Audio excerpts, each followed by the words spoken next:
Before we begin tonight's journey, find a comfortable position. Allow your breathing to slow. Let your shoulders become heavy. The worries of today can wait until morning. For now, there is nowhere you need to go. Nothing you need to solve. Only the quiet rhythm of history. Tonight, we are traveling back almost 800 years. Not to a magnificent castle. Not to a royal court filled with kings and queens. Not to a famous battlefield where history changed forever. Instead, we are visiting a tiny village in medieval England. A place so ordinary that no map from the time even bothered to write its name. There are no grand monuments here. No marble statues. No towering cathedrals reaching toward the clouds. Only a handful of small cottages built from wood, clay, and straw. A narrow dirt road winds between them. Smoke rises gently from thatched rooftops. Beyond the village stretch endless open fields, divided into long strips of farmland that disappear into the morning mist. The year is 1257. England is ruled by King Henry III. Most people living here have never seen their king. Many never will. For them, life is not shaped by royal ceremonies or distant politics. It is shaped by the seasons, the weather, the harvest, and the simple hope that next winter will be kinder than the last. Our guide tonight is a man named Thomas. Not a knight, not a nobleman, not a merchant, simply a peasant. One of millions whose names have quietly disappeared from history. Thomas lives with his wife, Alice, and their 3 young children inside a cottage no larger than many modern garages. Its walls are made from woven wooden branches covered with mud. The roof is thick with straw that keeps out most of the rain, though never all of it. The floor is bare earth. No carpets soften each step. No polished wooden boards creak beneath careful feet. Only packed soil that has grown hard from years of use. A single room serves almost every purpose. It is the kitchen, the dining room, the workshop, the bedroom. The family gathers here for nearly every hour of every day. At one end of the cottage burns a small fire inside an open hearth. There is no chimney. Instead, smoke slowly drifts upward through gaps in the roof before escaping into the cold morning air. Some smoke always remains inside. Over many years, it darkens the ceiling until it becomes almost black. Even before sunrise, the room carries familiar scents. Wood smoke, fresh straw, wool blankets, dried herbs hanging from wooden beams, and yesterday's bread resting inside a simple basket. Outside, darkness still covers the fields. The stars remain visible above the village. Only the faintest silver line appears along the eastern horizon. Thomas opens his eyes. There is no clock beside his bed. No alarm waiting to ring. His body has learned the rhythm of daylight. In summer, he rises early. In winter, just a little later. The seasons decide everything. For a few quiet moments, he lies still. Beside him, his youngest son remains asleep beneath a coarse wool blanket. Nearby, Alice is already awake. Without speaking, she kneels beside the fire. The embers from yesterday still glow faintly beneath a blanket of soft grey ash. Using a small iron poker, she carefully stirs them. Tiny sparks leap into the darkness. She adds a handful of dry twigs, then slightly larger sticks. Slowly, patiently, a small orange flame begins to grow once again. Fire is precious. Starting a completely new fire takes time. Keeping yesterday's embers alive overnight saves precious effort. Soon the cottage grows a little warmer. Not warm by modern standards, only enough to take away the sharp edge of the morning cold. Thomas sits upright and quietly pulls on his wool tunic. The fabric feels rough against his skin. It has been repaired many times. Small patches cover the elbows. Another patch sits across one knee. Nothing is thrown away if it can still be mended. New cloth is expensive. Every stitch represents many hours of careful spinning and weaving. His leather shoes wait beside the doorway. Their soles are thin. During wet weather they rarely stay dry for long. Still, they are better than walking barefoot across frozen ground. Alice places a small iron pot above the fire. Inside, she pours water collected yesterday from a village well. Soon, she adds a handful of oats. Nothing more. No sugar. No cinnamon. No milk this morning. Just oats slowly becoming a simple porridge. It is not exciting, but it fills empty stomachs. And for many medieval families, that is enough. Outside, another rooster begins to crow. Then another answers. Soon the entire village seems awake. A dog barks somewhere down the lane. A cow lets out a long, sleepy call. Geese flap noisily beside a nearby pond. Life is returning to the village. Not quickly, not loudly, but gently. Thomas opens the wooden door. Cold air immediately rushes inside. He steps outside and breathes deeply. Mist hangs low across the fields. Tiny drops of dew sparkle on every blade of grass. The world feels quiet, almost untouched. In the distance stands the village church. Its stone tower rises above every cottage. For many people here, it is the tallest building they will ever see. Its bell has not yet rung, but soon it will. Marking another ordinary day, Thomas walks toward the small wooden fence beside his cottage. A few chickens scratch the damp ground searching for insects. He scatters a handful of grain before checking the tiny vegetable garden. Cabbages, onions, leeks, beans. Each plant matters. A poor harvest could mean hunger. A good harvest might mean surviving winter with enough food to share. Gardening is not a hobby. It is survival. Nearby stands a single apple tree. Its branches sway gently in the morning breeze. Children will climb it later in the year. But today, it simply watches over another peaceful sunrise. Returning inside, Thomas finds the porridge ready. Alice fills small wooden bowls. Each family member receives roughly the same amount. No one complains. There is little reason to. This meal has looked almost identical every morning for years. The family eats slowly. Wooden spoon scrapes softly against rough bowls. Conversation remains quiet. Everyone is still waking. Outside, the first church bell finally rings. Its deep sound rolls gently across the fields. 1, 2, 3. The echoes fade into the morning mist.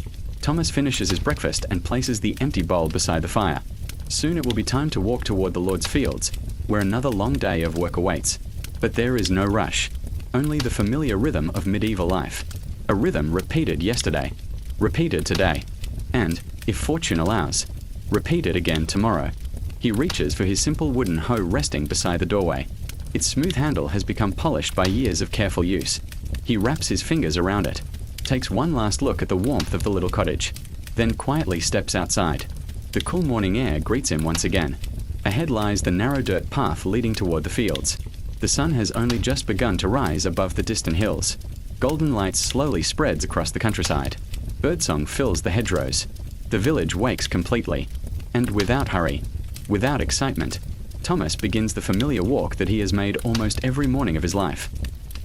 Thomas begins the familiar walk that he has made almost every morning of his life. The narrow dirt path feels cool beneath his worn leather shoes. A thin layer of morning dew has settled over the grass on either side of the road, and every step sends tiny droplets shimmering in the first light of dawn. The village slowly disappears behind him. Its cottages become little more than dark shapes beneath their thick thatched roofs. Ahead, the open fields stretch farther than the eye can comfortably follow. There are no fences separating most of the farmland. Instead, the land is divided into long, narrow strips, each carefully assigned to different families. From above, they would resemble ribbons laid side by side across the countryside. This system has existed for generations. Thomas's father worked these same strips. His grandfather did the same.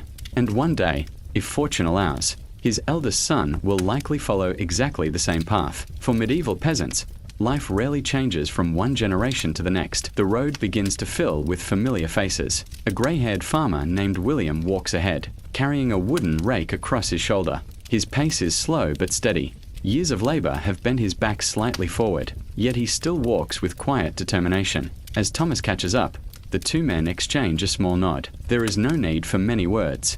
After years of working together, silence has become its own kind of conversation. Behind them comes Margaret, balancing two woven baskets. One contains seed for the day's planting. The other carries a loaf of dark rye bread wrapped inside a linen cloth. She smiles politely before continuing toward another section of the fields. Soon dozens of villagers are making the same quiet journey. No one appears cheerful, but neither do they seem unhappy. This is simply another working day, another sunrise, another chance to care for the land that keeps their families alive. As they reach the edge of the fields, the morning mist begins lifting into the cool air. Golden sunlight spreads slowly across the rolling countryside. Small birds dart between hedges searching for insects. Somewhere in the distance, a cuckoo calls from the woods. The peaceful sounds almost make the coming work seem lighter than it truly is. Near the center of the fields stands the Lord Steward. He is responsible for organizing the day's labor. Unlike the peasants, he wears cleaner clothing made from finer wool. A leather belt hangs neatly around his waist.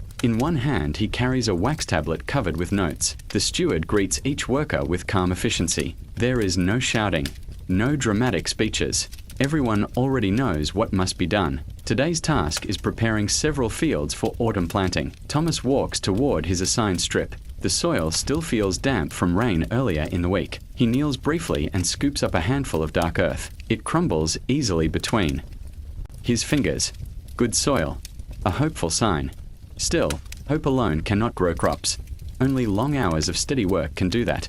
He grips the handle of his wooden hoe. Its smooth surface fits comfortably into his hands. Years of use have polished the wood until it almost shines in the morning light. With one steady motion, He begins breaking apart the surface of the soil. Lift, swing, press, lift, swing, press. The rhythm is slow, almost peaceful. If someone stood far away, the movement might even resemble a gentle dance. Around him, dozens of other peasants work in the same quiet rhythm. Wood scraping against earth, boots pressing into soft mud, occasional birdsong drifting across the open land. The sounds blend together into something surprisingly calming. Hours pass almost unnoticed. The sun climbs higher into the sky. Its warmth slowly replaces the coolness of dawn. Tiny beads of sweat appear across Thomas's forehead. His shoulders begin to ache. His hands, though hardened by years of labor, still feel every vibration from the wooden tool. Work in medieval England is rarely fast. Without machines, nearly every task depends entirely upon human strength. Every row of crops, every ditch, every bundle of grain, every stone moved from a field. Someone must lift it, carry it, shape it. There are no engines to help, only patience and time. Around mid-morning, a pair of oxen arrives pulling a heavy wooden plow. The animals move slowly but with incredible strength. Their broad shoulders lean against thick leather harnesses. Each careful step presses deeply into the soft ground.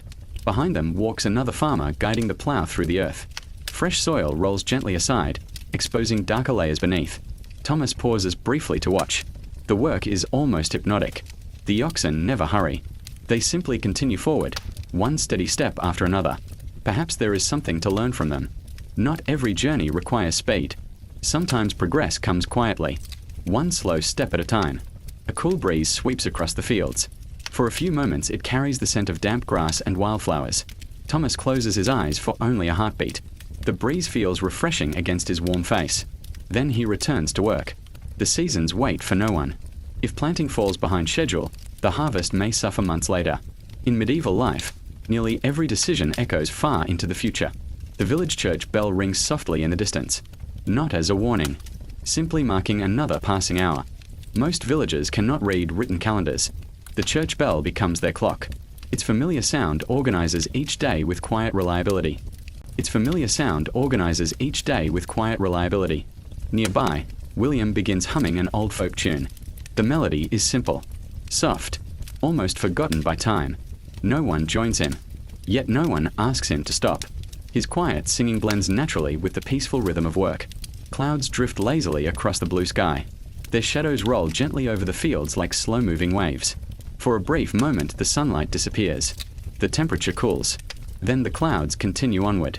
The warmth returns. Life continues exactly as before. By late morning, Thomas straightens his back and stretches carefully. His muscles protest every movement. Hard work leaves its mark long before old age arrives. Even so, there is satisfaction in seeing neat rows of prepared earth stretching behind him, visible proof that the morning has not been wasted. Far across the countryside, smoke rises from distant cottages. Some families remain home today. Older villagers repair clothing. Children gather firewood. Grandmothers spin wool into thread. Every member of the village contributes in one way or another. No task is considered too small. Each plays a part in helping the community survive another year. Thomas reaches into a small leather pouch hanging from his belt. Inside rests a single polished pebble. It has no great value, no magical purpose. He simply found it years ago while working these same fields. Sometimes, during quiet moments, he turns it gently between his fingers. Its smooth surface reminds him that even rough stones become soft with enough time. He slips it back into the pouch and smiles quietly. The steward walks past once more, offering an approving nod. The work is progressing well. If the weather remains kind, tomorrow's tasks may become just a little easier. Above, the sun now stands high over the English countryside. Its light falls evenly across the endless fields. The morning is nearly over. Soon the workers will rest for a simple midday meal beneath the shade of an old oak tree that has watched over these fields longer than anyone can remember. Thomas wipes his brow with the sleeve of his tunic. He takes one slow breath, looks across the peaceful countryside, and begins walking toward the great oak, where bread, cheese, quiet conversation, and a few precious moments of rest await. Thomas wiped his brow with the sleeve of his worn wool tunic. He took one slow breath, looked across the peaceful countryside, and began walking toward the great oak, where bread, cheese, quiet conversation, and a few precious moments of rest awaited. The ancient tree stood alone near the edge of the fields. Its enormous branches stretched outward like welcoming arms. Generations of villagers had rested beneath its shade. Long before Thomas was born, his grandfather had likely sat beneath these very branches. Perhaps even his grandfather's father had done the same. The tree had quietly watched centuries pass without ever moving from its place. Its roots reached deep into the English soil. Its thick trunk carried countless scars left by storms, harsh winters, and the passing years. Yet every spring, fresh green leaves returned once again. Thomas always found something comforting about that. No matter how difficult the winter had been, life somehow found a way to begin again. As he approached, several villagers were already seated upon the grass. William leaned against the tree, carefully removing his weathered boots. He rubbed his aching feet with both hands before letting out a long, quiet sigh. Nearby, Margaret unfolded a square of linen cloth. Inside rested a small loaf of rye bread, a piece of hard cheese, and 2 onions. It was a simple meal. No spices, no sweet desserts, no roasted meats. Yet after a morning of hard labor, it would taste better than almost anything. Thomas lowered himself onto the soft grass. The earth still felt cool beneath the shade. He untied the small cloth bundle Alice had packed before sunrise. Inside was half a loaf of coarse barley bread, a small piece of white cheese, and 1 crisp apple from the tree beside their cottage. Nothing more, nothing less. He smiled softly. Alice always managed to prepare something, even when supplies grew short. He quietly thanked her in his thoughts before breaking the bread in half. The crust cracked gently beneath his fingers. Tiny crumbs drifted into the grass. He chewed slowly. Bread in medieval England was very different from the soft loaves found in modern bakeries. It was heavier, denser, sometimes made from barley, sometimes from rye. Only wealthy families regularly enjoyed fine white bread made from wheat. For ordinary peasants, darker bread was simply part of everyday life. Still, fresh bread carried its own quiet comfort. As the villagers ate, conversation remained gentle. No one spoke loudly. There was no reason to. The peaceful countryside seemed to encourage slower voices.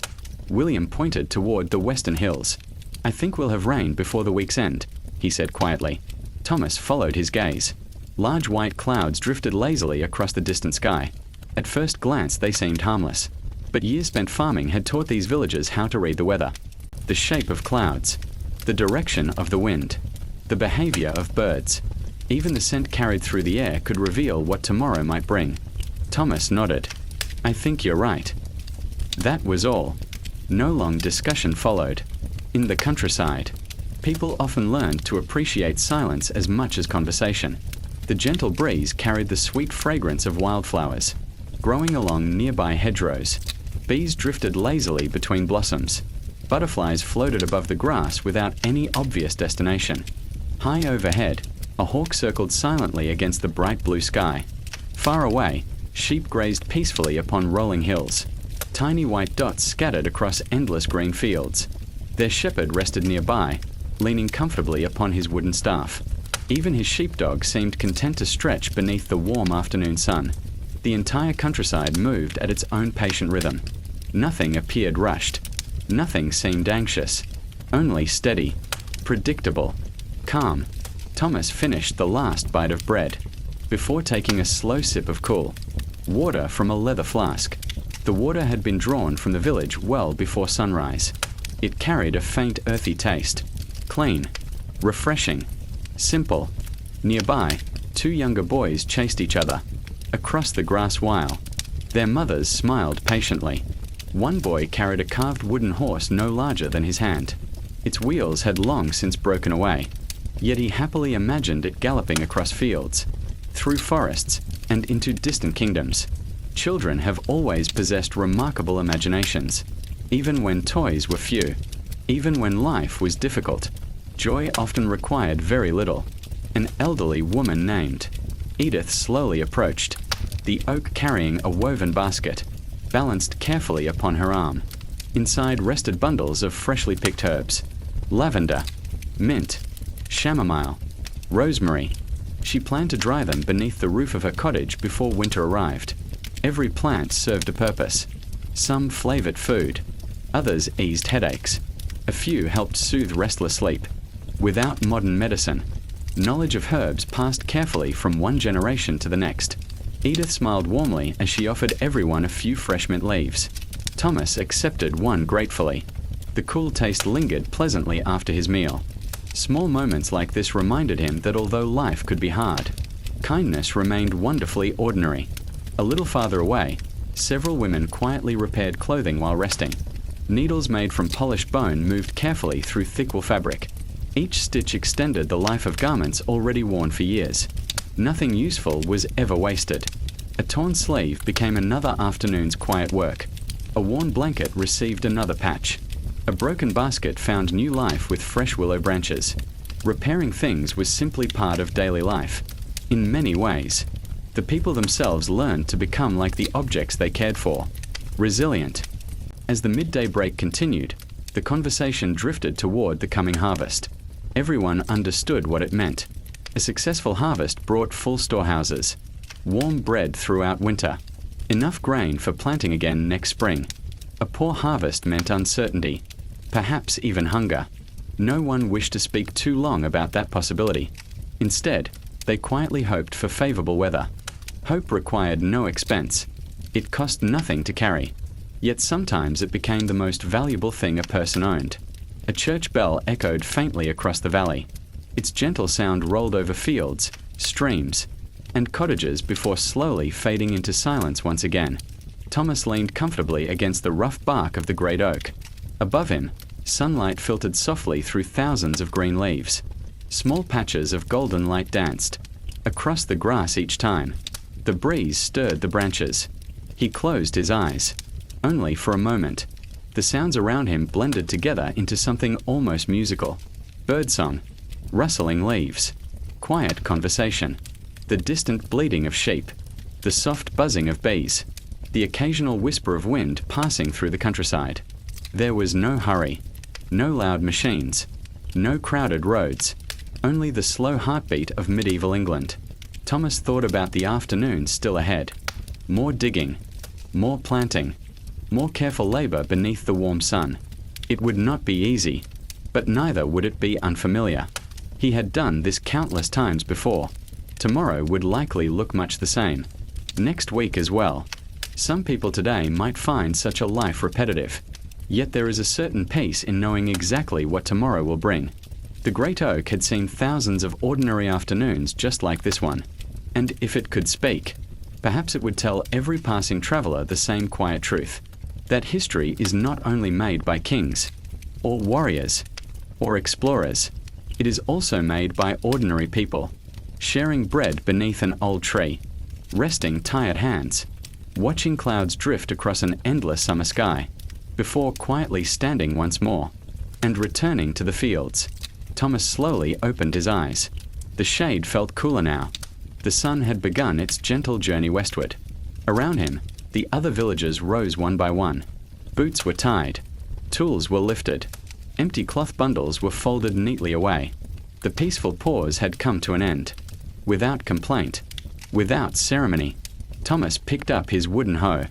He brushed a few blades of grass from his tunic, looked once more across the quiet countryside, and together with the others, he began walking back toward the waiting fields, where another calm afternoon of work stretched beneath the endless medieval sky.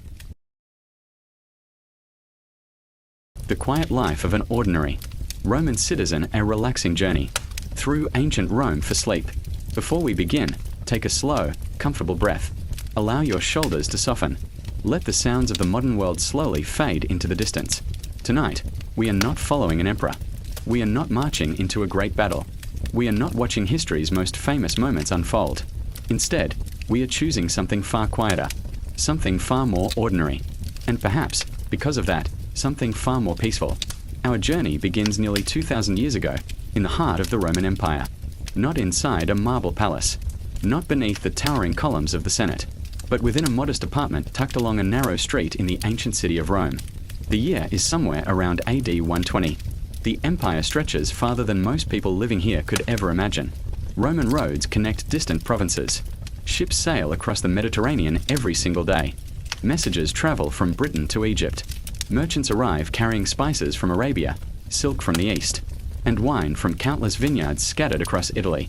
Yet none of those grand events concern the man who is still peacefully asleep beneath a simple wool blanket. His name is Lucius. He is neither rich nor poor. He owns no grand estate. No army serves beneath him.